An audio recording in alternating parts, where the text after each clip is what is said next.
Hello friends, welcome to my channel. Today we are going to see the critical essay Tradition and the Individual Talent by T.S. Eliot. இது வரைக்கும் என்னோட சேனலை subscribe பண்ணாதவங்க subscribe பண்ணிக்கோங்க. So while you are studying the critical essays, the important quotations கண்டிப்பாக நீங்கள் ஞாபகம் வச்சுக்கணும்.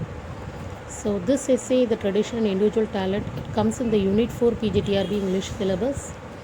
So Unit 4ல பார்த்தீங்கன்னா we have 3 critical essays, that is prose section. Hero has a man of letters by Thomas Carlyle. நான் already அதுக்கு ஒரு video போட்டிருக்கேன்.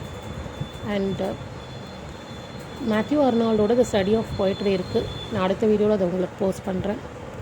So tradition வந்து individual talent by TS Eliot, அதுதான் இன்றைக்கி வீடியோவில் நம்ம பார்க்க போகிறோம்.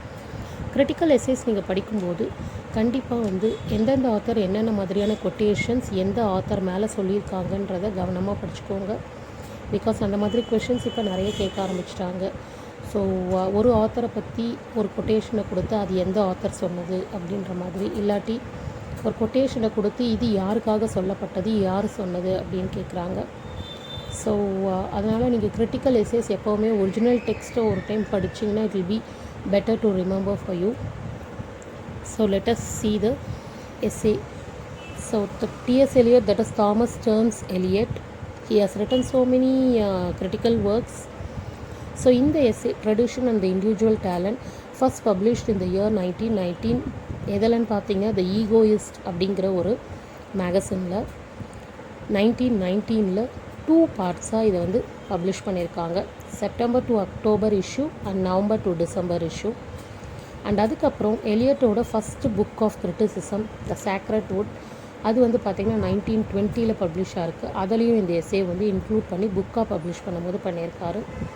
And it is also available in his selected prose and selected essays. Selected prose ஒரு collection of works, so selected essays ஒரு collection of works வந்து T.S. Eliot பப்ளிஷ் பண்ணாரு. that is also the same year 1920. அதுலேயும் இந்த essay வந்து include பண்ணியிருக்காரு. So professor Frank கெர்மோட் அப்படின்னு ஒரு ப்ரொஃபஸர் இருந்தார், ஃப்ராங்க் கெர்மோட். அவர் வந்து எலியட்டோட எஸ்ஸேஸை வந்து 3 கேட்டகரிஸாக பிரிச்சிருப்பார். Essays of generalisation, appreciations of individual authors, social and religious criticism. இதுதான் வந்து அந்த 3 types of essays that has been classified or divided by Frank Kermode.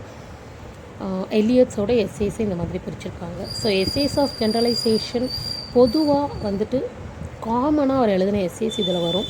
Appreciations of individual authors, இண்டிவிஜுவலாக ஒரு பர்டிகுலர் ஆத்தரை அப்ரிஷியேட் பண்ணி அவர் எழுதின essays. Social and religious criticism, so you all know contemporary society and ரிலீஜியஸை பற்றி எழுதுகிற கிரிட்டிசிசம். ஸோ இதுதான் அந்த 3 டைப்ஸ் ஆஃப் எஸ்ஸேஸ். ஸோ இதில் இந்த ட்ரெடிஷன் இந்த இண்டிவிஜுவல் டேலண்ட் பார்த்தீங்கன்னா எஸ்ஸேஸ் ஆஃப் ஜென்ரலைசேஷன் அந்த கேட்டகரியில் வரும். ஸோ இந்த essay the tradition and individual talent பார்த்தீங்கன்னா it has totally 3 parts. Concept of tradition, theory of impersonality and peroration. Concept of ட்ரெடிஷனுங்கிறது ஃபஸ்ட் பார்ட். ஸோ அதில் ட்ரெடிஷன்னா என்ன அப்படின்னு கொடுத்துருப்பாரு. சிம்பிளாக சொல்லணுன்னா tradition it is nothing but historical sense or historical knowledge. அதை தான் வந்து ட்ரெடிஷன்னு டிஎஸ் எலியட் குறிப்பிட்டு சொல்லியிருக்காரு. That is we have classical writers like Dandi, Shakespeare, Homer, இவங்களெல்லாம் வந்து கிளாசிக்கல் ரைட்டர்ஸ்ன்னு சொல்கிறோம் இல்லையா. அவங்க ட்ரெடிஷ்னலாக அவங்களோட ஒர்க்ஸில் என்ன மாதிரியான டெக்னிக்ஸை யூஸ் பண்ணாங்களோ அதை தெரிஞ்சுக்கிட்டு ஒரு போயட் ஒரு போயமை எழுதணும். அப்படின்னா தான் அது வந்து ஒரு கிரேட் ஒர்க்காக இருக்கும் அப்படிங்கிறது டிஎஸ் எலியட்டோட தாட். ஸோ ட்ரெடிஷன்னா என்னங்கிறது தான் ஃபஸ்ட்டு பார்ட்டில் சொல்லியிருப்பாங்க. That is nothing but the historical sense or the historical knowledge of the past. அந்த பாஸ்ட் நாலேஜை ப்ரெசண்ட்டில் யூஸ் பண்ணி ஃப்யூச்சருக்கு கொண்டு போகணும் அப்படின்னு சொல்லியிருப்பார். செகண்ட் பார்ட் பார்த்திங்கன்னா தியரி ஆஃப் இம்பர்சனாலிட்டி. அதாவது ஒரு போயட் ஒரு போயமை எழுதும்போது அவருக்கே உரிய பர்சனாலிட்டி, ஃபீலிங்ஸ் அண்ட் எமோஷன்ஸ் போயமில் வரக்கூடாது. அதாவது போயம் எழுதுறதுக்காக அவரோட பர்சனல் எமோஷன்ஸ், ஃபீலிங்ஸ், பர்சனாலிட்டியை வந்து அந்த லிட்ரரி ஒர்க்கில் வந்து அவர் போஸ்ட் பண்ணக்கூடாது அப்படிங்கிறது தான் தியரி ஆஃப் இம்பர்சனாலிட்டி அப்படின்னு சொல்லியிருப்பார். ஸோ அதுக்கு இன்னொரு நேம் பார்த்திங்கன்னா கேட்டலிஸ்டிக் தியரி, ஒரு ஜாரில் சல்ஃபரை எடுத்துக்கிட்டு ஒரு பிளாட்டினம் பார் அது உள்ளே விட்டோன்னா காற்றுல இருக்கிற அந்த ஆக்சிஜன் சல்ஃபரோட கலந்து சல்ஃபியூரிக் ஆசிடாக மாறும். ஆனால் அந்த பிளாட்டினம் எந்த விதமான அஃபெக்டும் ஆகாது. ஸோ அப்படி தான் ஒரு போயட்டோட மைண்டு பார்த்திங்கன்னா ஒரு போயட்டிக்கல் ஒர்க்கை எழுதும்போது அவரோட பர்சனல் எமோஷன்ஸ் அண்ட் ஃபீலிங்ஸ் எந்த விதமாகவும் அஃபெக்ட் ஆகாமல் அதை வந்து போயட்டிக்கல் ஒர்க்கில் கொண்டு வராமல் அவரோட பர்சனல் எமோஷன்ஸை தனியாக தள்ளி வச்சுட்டு இந்த ஒர்க்கை எழுதணும்னு சொல்லியிருப்பார். That is the second part, theory of impersonality and catalytic தியரிங்கிறத அந்த சல்ஃபர் அண்ட் ஆக்சிஜன் சொன்ன இல்லையா, அந்த ஒர்க் அந்த பர்டிகுலர் ஒரு கான்செப்டை தான் வந்து கேட்டலிஸ்டிக் தியரின்னு சொல்லியிருப்பார். ஸோ இதுதான் வந்து செகண்ட் பார்ட்டில் சொல்லியிருப்பார். அண்ட் தேர்ட் பார்ட் பார்த்திங்கன்னா summary that is summing up இல்லாட்டி பெரோரேஷன் அப்படின்னு சொல்லலாம். Peroration is nothing but first and second பார்ட்டில் சொன்னதை கம்பைன் பண்ணி ஒரு கன்க்ளூஷனாக சொல்லியிருப்பார். தட் இஸ் ட்ரெடிஷன் பேஸ்டாக ஒரு பொயட்டிக்கல் ஒர்க் இருக்கணும். ஒரு போயட் அவரோட பர்சனல் எமோஷன் ஃபீலிங்ஸை வந்து இதுக்குள்ளே கொண்டு வரக்கூடாது அப்படிங்கிறது தான் அவரோட கான்செப்டு. அதை வந்து கன்க்ளூஷனில் ரெண்டுமே வந்து சம் அப் பண்ணி சொல்லியிருப்பார். And also we have so இந்த கன்க்ளூஷனில் அவர் என்ன சொல்லியிருப்பாருன்னா, இந்த அப்ஜெக்டிவ் கோரிலேட்டிவ் அப்படிங்கிற ஒரு பர்டிகுலர் கான்செப்டை பற்றியும் சொல்லியிருப்பாங்க. ஆக்சுவலி நமக்கு ஒரிஜினல் டெக்ஸ்ட்டில் அதை பற்றி எதுவும் கிடையாது.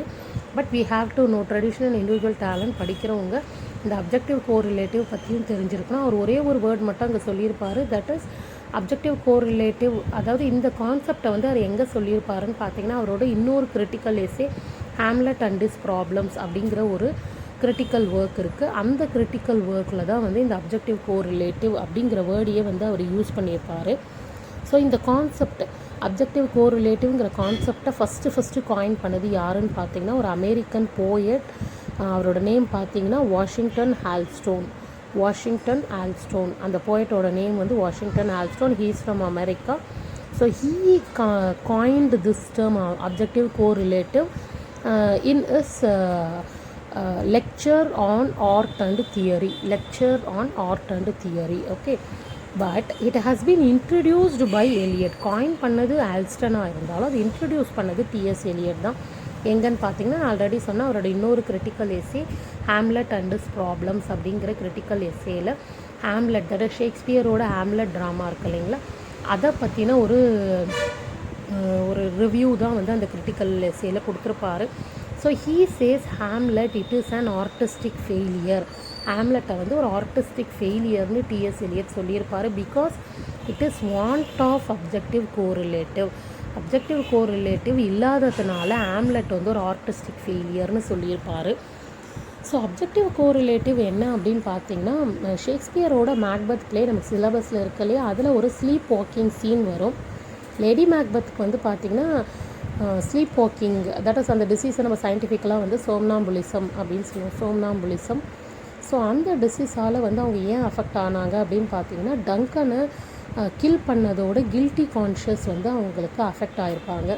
நம்ம கையால் வந்து நம்ம வந்து தூண்டி விட்டு மேக்பெத் வந்து கொண்டுட்டாங்க, நம்மளால் ஒரு மனுஷனோட உயிர் போயிடுச்சு அப்படிங்கிற அந்த கில்ட்டி கான்ஷியஸில் தான் அவங்க கிட்டத்தட்ட மென்டலாக வந்து அஃபெக்ட் ஆகி அந்த ஸ்லீப் வாக்கிங் டிசீஸால் வந்து அஃபெக்ட் ஆவாங்க. கடைசியில் வந்து ஸ்டெப்ஸில் உருண்டு இறந்து போவாங்கன்ற மாதிரி காமிச்சிருப்பாங்க.